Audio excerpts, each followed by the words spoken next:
So I figured I'd try to make this video on cutting drywall around the stairs because there's a few things that I've actually learned while I was doing it that would probably come in handy for some of you guys. It wasn't a very fun venture, but it can be done if you do take your time with it. The first one's probably something you guys have heard a lot, is measure twice, cut once. This is no joke, especially coming to this, because there is nothing like ruining a sheet of drywall because you have mismeasured or miscut.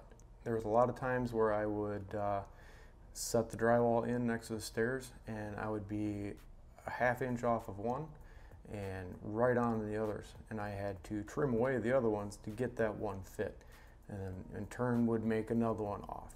It just isn't a fun experience if you don't measure twice, cut once. The next is start at the top of the stairs and work your way down.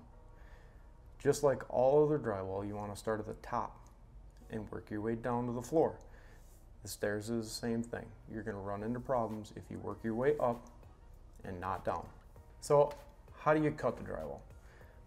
There's a few different ways you can do that.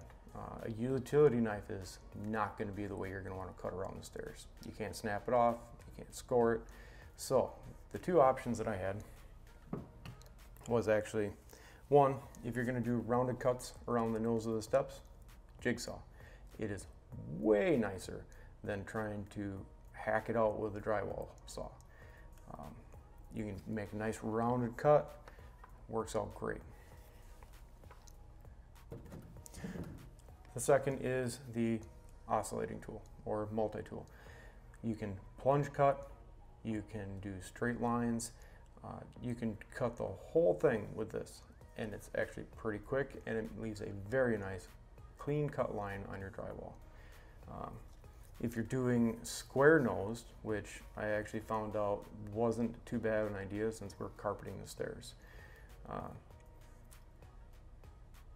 All my steps I did square after I learned that I don't need a rounded. The carpet's going to cover it and it's going to look fine. Both of the links of these are going to be in the description, so if you want to go pick these up, Milwaukee M12, definitely a good brand. The fourth tip I have is actually avoid it at all costs. On the other side of the stairs, I was actually able to run the drywall past the steps, which eliminates this whole issue of trying to cut around the steps and make it look perfect. I didn't do that because my stringer is actually right next to my foundation wall and actually hammer drilled into it. There was no way I could actually run it past the steps. But running it next to the stairs, way easier. So those are the 4 tips that I have for cutting drywall around steps. It's not a fun job, but it can be done. If you take your time, measure twice, cut once. If you would, like and subscribe, and check out this video right here, and catch you in the next video.